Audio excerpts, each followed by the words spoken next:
Kaito Ren moved through Nozomi High, a ghost among the living, it seemed. Laughter echoed in hallways. He did not share it. His smiles were rare, like forgotten tunes from a distant past. He carried a shadow, a darkness from before. It clung to him, a constant, unwelcome companion. This shadow shaped his view of the world. Everything felt grey. Hope was a word for others only. His past was a locked room. He seldom visited, but its presence was always felt. A faint, musty smell in the air. It made him wary. Trust was a fragile thing, easily broken, he knew. So he kept his distance, from classmates, from teachers, from life itself, perhaps. Kaito Ren walked on, alone with his burdens. Nozomi was a city of contrasts. Bright neon lights fought ancient stone. Modern towers scraped a sky that held old secrets. The city hummed with life. People rushed, cars honked, yet beneath it all a current ran, an undercurrent of something else, something old and patient, waiting. It was a feeling more than a known fact, a whisper in the wind. The Crimson Eclipse was such a secret, an ancient phenomenon, not in any science book, talked about in hushed tones, by grandmothers to their grandchildren, a time when the sky bled red, when shadows grew long and deep. It was a legend, mostly, but some remembered. Some knew it was more. The city waited. One afternoon, the sun grew strange. It was not the Crimson Eclipse. Not yet. This was a smaller shadow, a precursor maybe. Kaito was walking home, his mind as usual elsewhere, lost in his own grey thoughts. He cut through a quiet park, seldom used. Trees stood like silent sentinels, their leaves rustled, a secret language he did not understand. Then he saw her. She lay near an old stone lantern. Her breath was shallow, her eyes held a fading light. A girl he had never seen. She reached out a trembling hand, her fingers cold. Kaito hesitated. This was not his world. This was pain, real and raw. But something made him stop, something in her desperate gaze. He knelt beside her, not knowing what to do, what to say. "It has begun," she whispered. Her voice a dry leaf skittering. She gripped his hand. The lunar sigil was not just a mark, it was a key, a brand. It throbbed with an ancient power. Kaito soon learned this. He learned it the hard way. Others sought him out. Or perhaps he sensed them. A strange pull, a recognition. He was not alone. There were 6 others, each bearing a similar sigil, each marked by fate, or by something older still. They were the 7 sigilled, chosen, it was said, by forces beyond understanding, linked to pacts made long ago, when the world was younger, when magic was real. These pacts spoke of balance, of power, of a recurring cycle. The Crimson Eclipse was central to it all. The sigilled were its unwilling participants, its key players in a game they did not choose. Each sigil was different, yet connected. The Crimson Throne, that was the ultimate prize, a symbol of absolute power and authority. A seat of immense power, it was whispered. Legends spoke of its ability to grant unimaginable strength to its occupant. It appeared only during the Crimson Eclipse, waiting for a new occupant. This rare celestial event was both a beacon and a challenge. The 7 sigilled were the candidates, whether they wished it or not, chosen by fate, marked by destiny. This was the purpose of their marks. Each sigil was a key, a symbol of their potential. This was the reason for their gathering, drawn together by forces beyond their control. A secret war began to unfold in the shadows of Nozomi, a war hidden from the eyes of the ordinary. This war was not fought with armies, not with open declarations. It was a battle of wits and wills. It was a war of skill, of cunning, of hidden powers awakening. Each move calculated, each step fraught with danger. Each sigilled had unique abilities, gifts or curses from their marks, powers that could turn the tide of battle in an instant. They tested each other, probed for weaknesses, formed temporary alliances, and broke them just as quickly. Trust was a fleeting commodity. Trust was a luxury none could afford, not in this silent, deadly game. Every glance, every word was weighed and measured. Kaito found himself drawn into this conflict, reluctantly at first. He was an outsider, thrust into a world of shadows and secrets. He wanted no part of it, but the others would not leave him be. They saw potential in him, a power that could not be ignored. They saw the power in his lunar sigil, a power that could tip the balance. They saw him as a rival, a threat, or a potential ally. In this game of shadows, every player had a role to play. Amidst this secret war, Kaito met Airi Hoshizora. She was like sunshine after a long rain.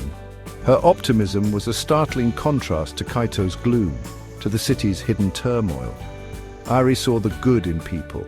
She believed in happy endings, even when the world seemed intent on proving her wrong. She was not sigilled, she was an ordinary girl, or so it appeared. They met by chance. A simple, everyday encounter, in a bookstore perhaps, or a quiet cafe.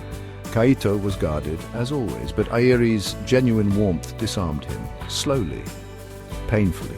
Slowly, she did not pry into his secrets. She simply accepted him. His silences, his moods. She offered friendship, a hand reaching out in the darkness. The fragile peace Kaito found with Eri could not last. Despite their moments of happiness, an ominous shadow loomed over them.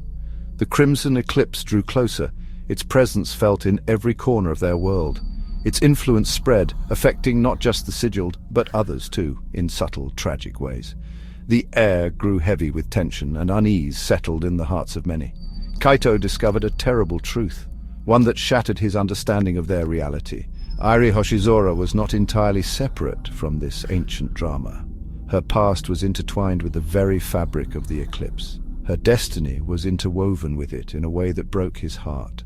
The realization was a heavy burden for Kaito to bear. It was a cruel twist of fate, one that seemed almost too harsh to be true. Eri carried a hidden vulnerability, one that made her connection to the eclipse even more dangerous. A connection to the eclipse's energies that was not a sigil but a sensitivity. This sensitivity made her a target. Not a sigil but a sensitivity that left her exposed to the dark forces at play. A fragility that made her susceptible to the encroaching darkness. Her bright spirit, her unwavering optimism, these were things the encroaching darkness sought to dim. The light within her was a beacon, but also a liability. Her fate, it seemed, was to fade as the Crimson Eclipse reached its peak, a destiny that felt both inevitable and unjust, a sacrifice unknowing to balance some cosmic equation.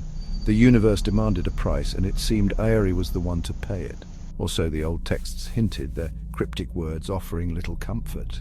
When Kaito learned this, his world fractured anew. The hope he had clung to was slipping through his fingers. The cynicism he had fought to suppress returned, stronger than before.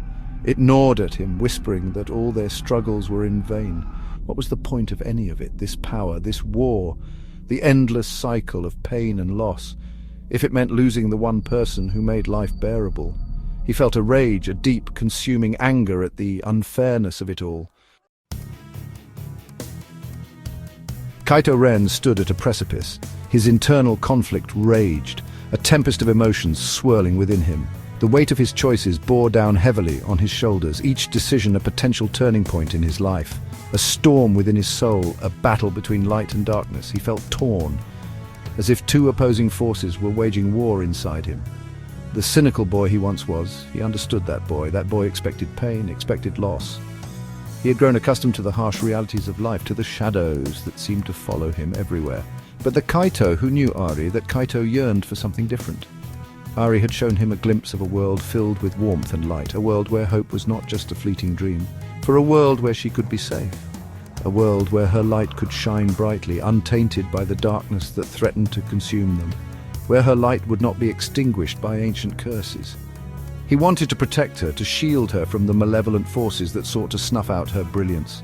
The pull of the Crimson Throne was undeniable. It promised power, power that could reshape the world, bend it to his will, the power to change things, to create a new reality where Eri could live without fear, where their dreams could become a reality.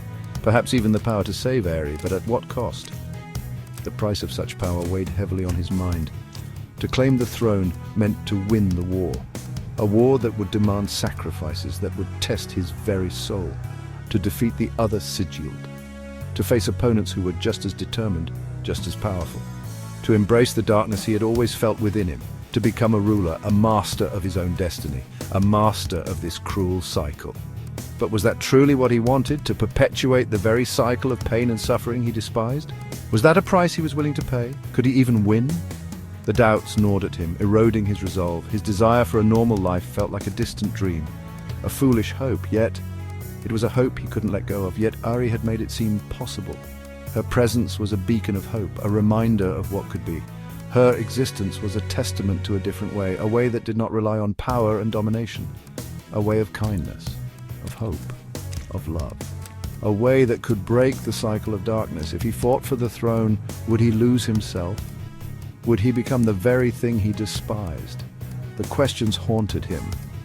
Would he become the very thing he despised? The fear of losing himself, of becoming a monster, was a constant shadow over his heart. The Crimson Eclipse finally arrived. The sky over Nozomuno bled a deep, terrifying red. The air crackled with unseen energies. The Crimson Throne manifested, a seat of shadows and starlight pulsating with immense ancient power. The remaining sigilled gathered. Their final confrontation was at hand. The city held its breath, unaware of the cosmic battle unfolding within its heart. Kaito faced his ultimate choice. The path to the throne was clear, steeped in conflict, in the potential loss of his rivals. He had the power, the skill. He could claim it. Perhaps he could use that power for good, to save Eri, to end the suffering. But the throne itself felt corrupting, a legacy of blood and domination. Was it worth the risk to his own soul? Alternatively, he could try to break the cycle, to refuse the throne, to find another way, a way that did not involve ruling or further bloodshed. This path was uncertain, fraught with unknown dangers. Could one person defy centuries of tradition?